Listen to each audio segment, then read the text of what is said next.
I'm going to go with the thought that just popped in my head. How about parental engagement? Hmm.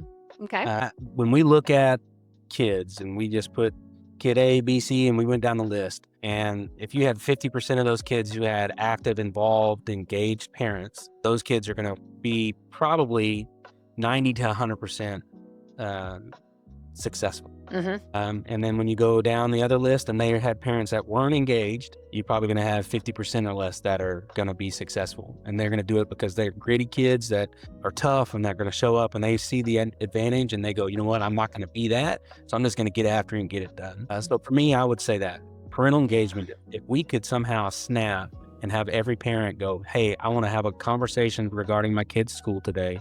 I want to ask them questions on what they're learning.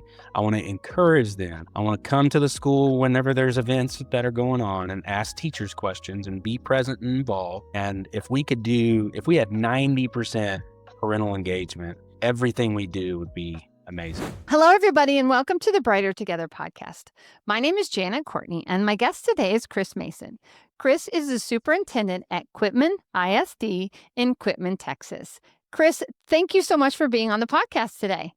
Yeah, I'm very excited to be here and get to talk a little bit of all things education. Awesome. Awesome. So tell me what is happening. I know. So today, just so everybody knows, it is September 3rd, 2025. And this will probably be 6, 8 weeks before it comes out. So we'll be past the crazy at the beginning of the year. But we said, boy, it is a busy time of the year. So what is happening in your world, Chris? Yeah. So much like I guess across the nation, Texas is about week 3 into public school starts, and so last Friday night was our first home football game, and especially in Texas, that's a big deal. Yeah. Small town, so for us at Quitman, we have about 1,230 students. That classifies us as a 3A school district here in our state, and so 220 employees. And like everyone else, it doesn't matter how many kids or how many folks are in the building. The first 3 weeks of school tend to be a little hectic, trying to get all the routines in place and Mm-hmm. answer questions about pickup and drop off. And hey, what do I need to have for this class or that class? And Texas has just recently banned cell phones in the school building, so we got to push that out. To start the school year with, and I'll brag on our students and staff, and I'll knock on wood at the same time, but we don't have Right? any issues with it whatsoever, Oh, uh, that's and it's fantastic. actually, I think, a really good thing for our students that during lunchtimes, during our kinda tutoring, periods, they have an opportunity to talk to each other.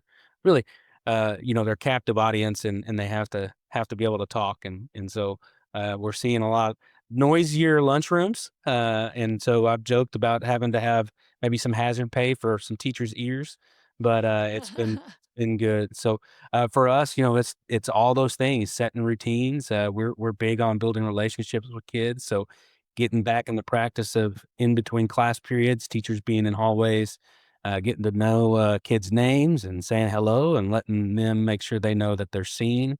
A big push for us is that the 8 hours, 10 hours, sometimes 12 or more hours that a student's on campus, we want it to be the best time they have of their day. And so, kind of getting back in the swing of that. Poor teachers going, okay, I got to get my voice back, my teaching voice back, and Yeah. and all those little things that happen day to day, and fun dealing. Okay, hey, bus routes. This is nope, we don't pick you up until this time, and all the stuff that comes with it. So a Yeah. great start of the year. It's been really smooth, but also all the parts are starting to move, and so we're trying to just hang on and let this thing get going. Right. And so are you guys, and you may have said this and I missed it, pre-K through 12th grade? Yep, pre-K through 12th grade. We have I also have a employee daycare that we're Oh, nice. responsible for. So we have about Mm. 20 kiddos of employees in our daycare, and so really from 3 years old all the way to 18, 19 years old, we're going to deal with you. So Wow, that's fantastic. That is fantastic. So how long have you been superintendent there? yeah, this is going on year 3.5. So I was hired in 2023 in January.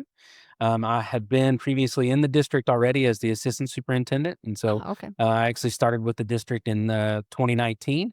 I'd been a high school principal and a junior high principal prior to that, and got on in 2019, and didn't have a normal year until about 22, 23 school year, because we went through our little COVID spell and all the Mm. fun that that was. Oh, yeah, I right. just kinda starting to get my feet under me, and then we went to, spring break, 1 week earlier than everybody, basically in Texas, and, as I was on spring break, I was hearing news, and we were seeing things, and, so we came back into, kind of ahead of the game, and, were able to respond pretty well, I think, to, the COVID-19 crisis and all the things that that brought for about a year and a half, 2 years here in Texas, and so, it was a wild ride, to say the least, Yes. and then, Mhm. yeah, I have been the superintendent, since 2023 in January, and it's been awesome ever since, and we just try to, Yeah. like I said, continue to build relationships with our community. We did, pass a $30 million bond in Oh, May, nice. and Mhm. so we're in the process of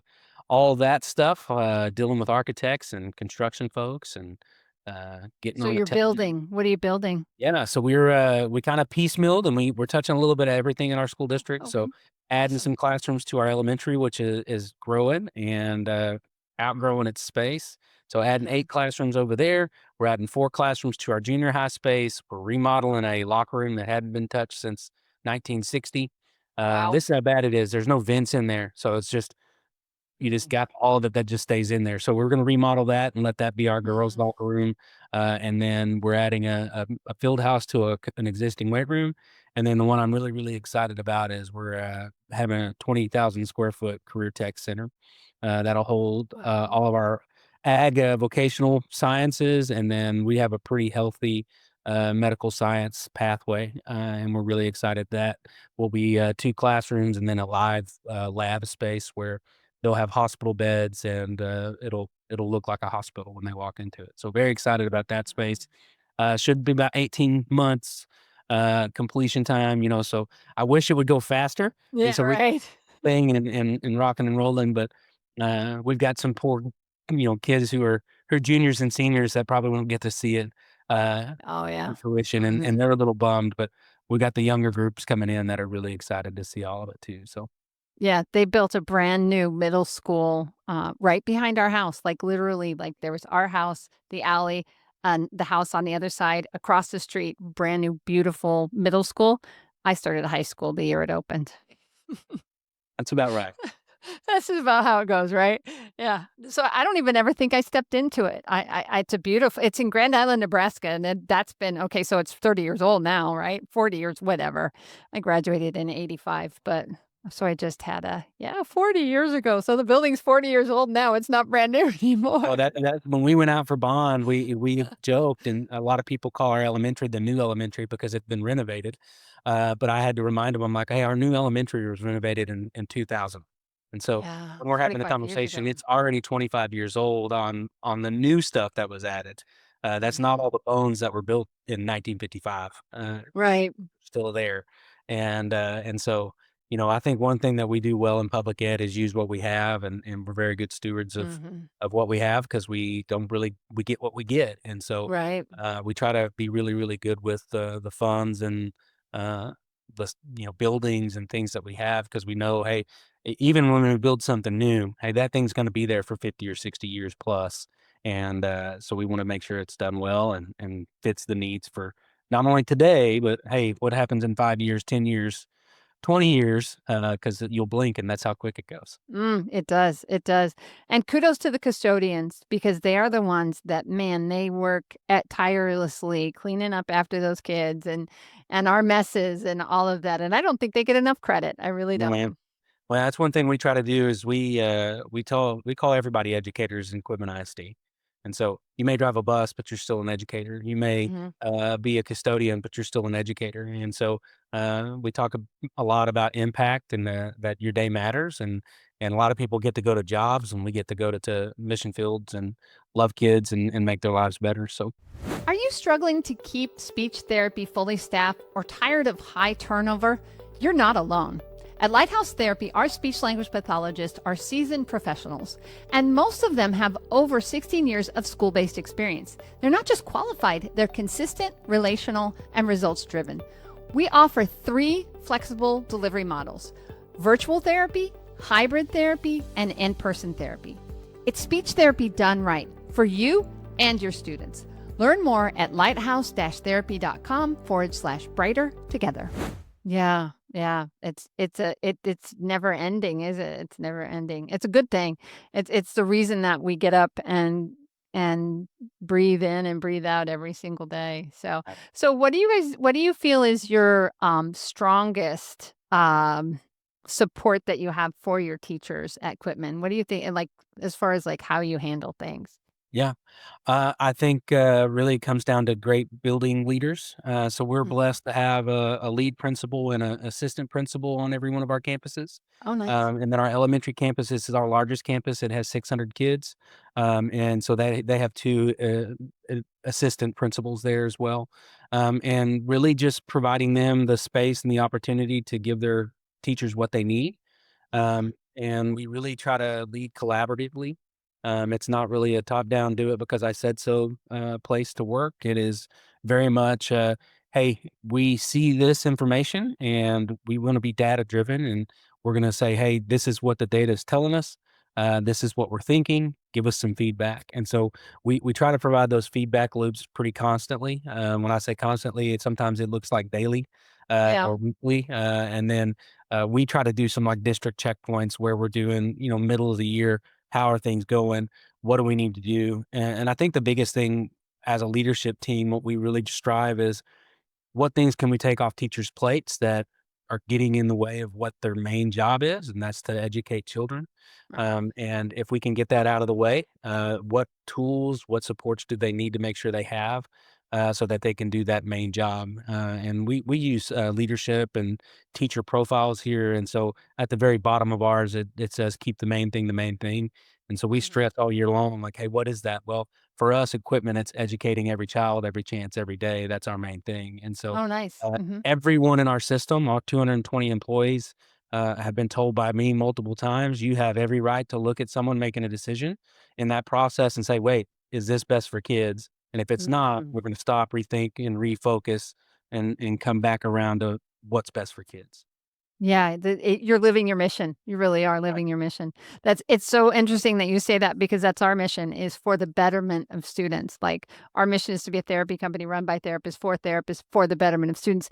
And I love how it rolls off of your tongue. What you do rolls off of your tongue, just like what I just said, because when you live it, it just becomes a part of who you are. And it's everybody in the company can say our mission. Everybody knows it. I'm sure the same is true where you guys are, which is so amazing. Yeah. Yeah. Yeah. The kids and then the kids win. And then the kids win. That's ultimately, I think, what we're after. I grew up, you know, early on in my childhood, that poor white family that they were scraping. My parents were scraping by. I'm the oldest of three siblings, and outdate my brother and sister by 4 years and 5 years. And so Yeah. they grew up in I would say lower class, middle class society. Whenever I grew up and was younger than them, we were white trash is what we would be Mhm. classified as, Dirt and poor, and right? everything I had was hand-me-downs. I joke and say, Yeah. "Hey, I know how what, adding water to the ketchup bottle's like," and so education was a great equalizer for me, Yeah. and I was lucky enough to have a father. I tried to join the Marines twice. He was a Marine. Both times he grabbed me by the scruff of the neck and said, "No, sir, you're going to college," and so sent me off to school, and I haven't really looked back since, and so I can see the Wow. power in education. And my focus as a public educator is public education, of course, but I know that's not the only pathway for folks. No, And yeah. No. I think the biggest thing is providing opportunities for kids to have choices. So when I'm 18 years old and I'm fixing to step off into the world, I at least have the ability and the choice to make of do I want to break chains or not. And so some not Yeah. all of them choose that, Yeah. but to have the opportunity to choose so is really what we're after. Yeah. For sure. For sure. Are your parents still around? They are. They are. One Awesome. lives about 45 minutes from me, and the other about two, and so we get to see them pretty often and uh, talk about Wow. all the fun times. Yeah, yeah. It's amazing when you look back and you go, I just said 40 years. Wow, 40 Yeah, years. What in the world? How did that happen? How does that happen? totally. That's for Yeah, sure. there was a high school reunion, like I said, and I did not go because Grand Island, Nebraska is very far from Corpus Christi, Texas, Yeah. and it's a trek, but, Well, to be clear, that's anybody that nice. doesn't know Texas, Corpus Christi, Texas is far from a lot of places. Yes, it is. It truly is. We are my sister actually lives in Alamo, which is in the valley of Yeah. Texas, which is that tip of Texas, and she's 3 hours south of Corpus. So you wanna talk about being down, that's really down there. I remember when my mom passed away, we drove from, Alamo, Texas to Grand Island because she was buried in Grand Island, Nebraska. God bless rest her soul. Um, Dallas was halfway. Dallas.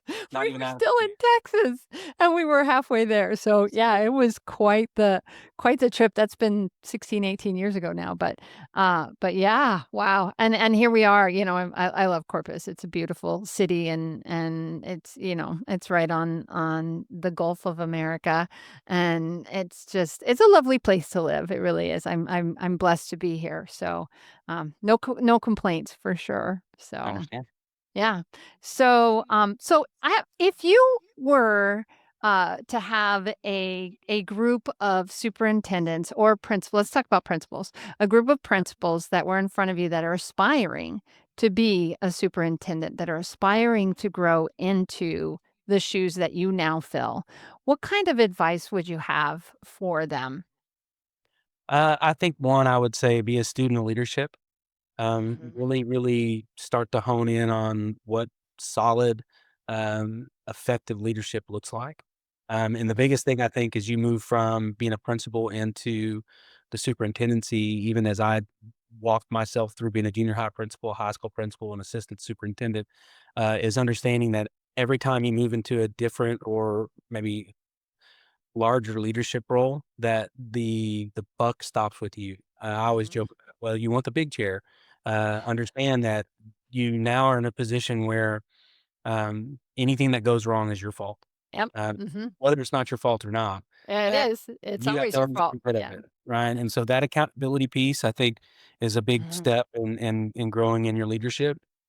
If you're being reflective, and you look at it and you go, "Well, you know what? Anytime I have some adversity, I look and go, well, so and so didn't do what I asked them to do." Mm, mhm. I would That's say you placing blame. pause and you need to be really reflective on that, and, Mhm. um, my experience is people will be what you've allowed them to be.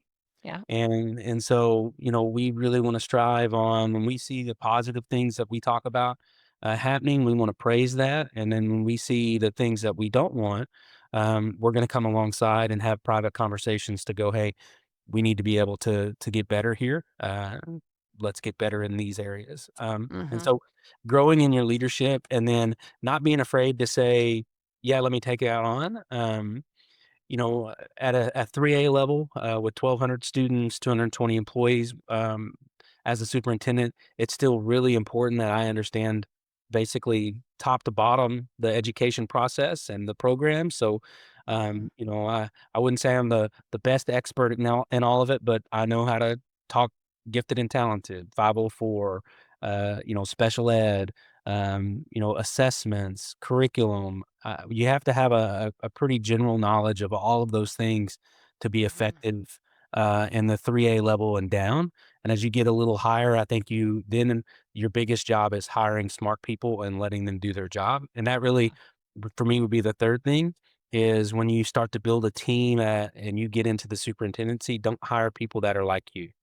Know Mhm. your strengths and know your weaknesses. And if you know, hey, I'm not the most organized person, you better find that person that is, and then let them Mhm. be that person. And so, um, every principal I've hired, um, in my experience, the biggest thing I tell them before I turn them loose with their keys is say, listen, you're going to have a lot of outward pressure to be whatever the last person was. They want you to be that same person. I said, I'm not hiring you to be that person. You're getting hired to be you. And Mhm. so, let that be authentic and let that shine through. I think you probably know this, but being inauthentic will show up in everything you do fairly quickly. And then the kids are the best litmus test ever in the Oh, for history. sure. If you're not genuine, they can spot a fake awful quick. And so, Mhm. For me, it's grow in leadership, be effective in it, look at it, read, learn, watch good leaders. And then if you've got a bad one, watch what they do and don't do the same things. Mhm. And then just be reflective and have some general knowledge. Don't be afraid to learn and go, okay, well, I don't know a lot about career and tech education. Well, go to trainings, get your hands in it, learn because I think you have to have good general knowledge to help make the best decisions for your district. Yeah, for sure. It's interesting. Just before we got on this podcast, we were dealing with some contract stuff, and we're a family company, so it was my daughter who I'm grooming to take my place, and our director of finance, and we were trying to get the right wording for what we were doing, and they looked at me and went, ChatGPT. So we went and we played around with chat. I actually have a paid ChatGPT account. I'm learning, but it is an area you talk about I don't know. And I have embraced it because you have to, right? You have to embrace what's happening with technology. You have to embrace what's happening in society, what's happening with these kids. They're growing up in it, but we didn't grow up in it.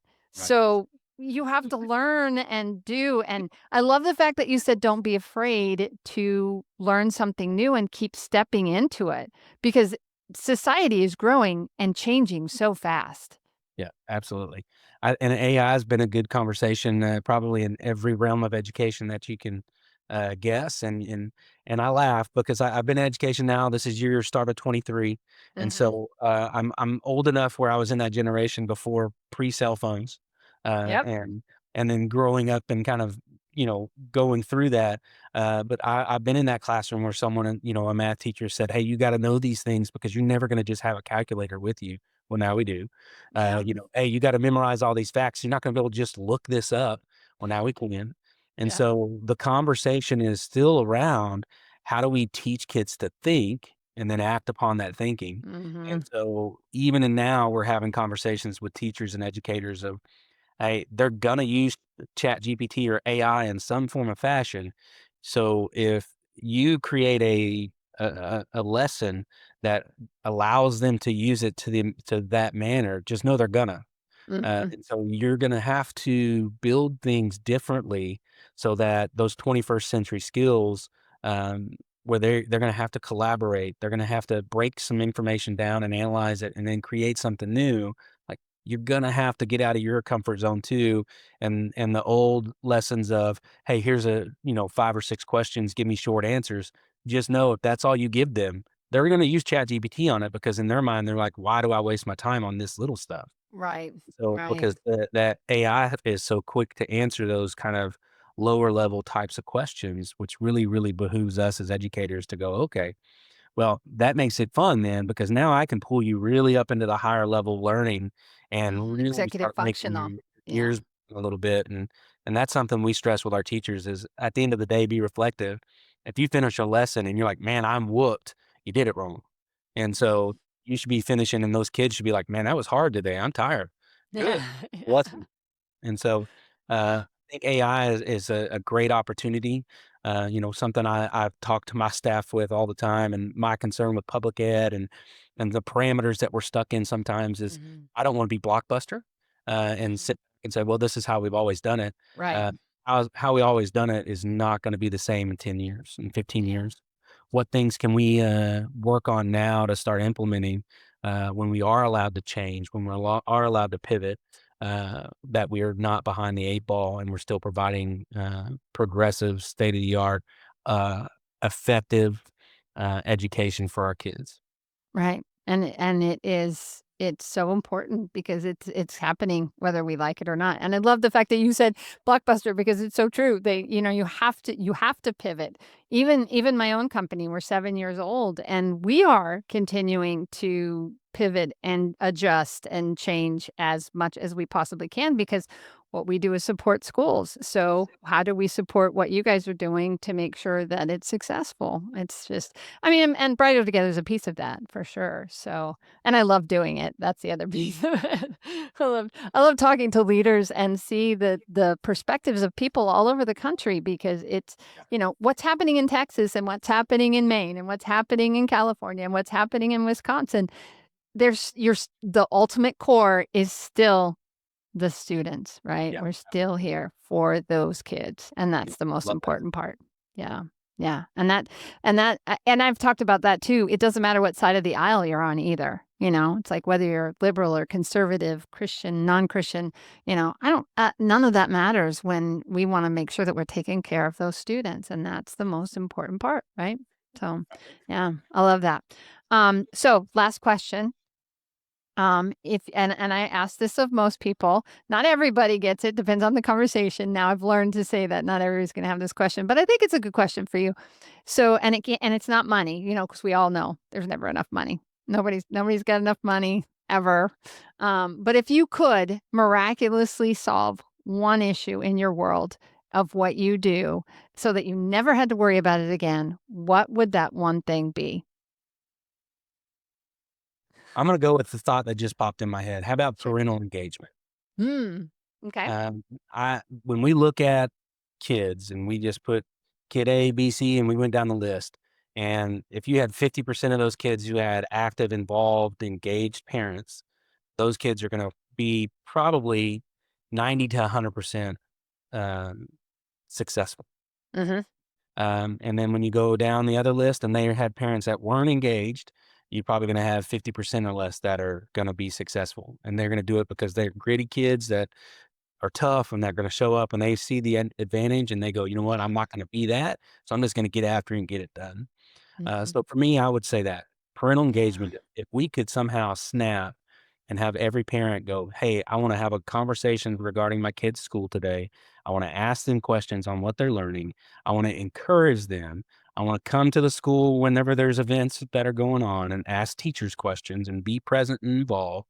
And if we had 90% parental engagement, everything we do would be amazing Yeah. Yeah. because everybody would raise and rise to that standard. Yeah. Just like anybody else. If my school board showed up and worked alongside me, those 7 people came into my office every day, I'd probably be a little bit more efficient and effective. And Yeah. so those parents, if they were active and involved like that, it makes us just in response to it, be a little better. And so, Yeah. again, that might not be the right answer, but it's the one that popped in my No, head. that's a good answer. I think it's an absolutely great answer.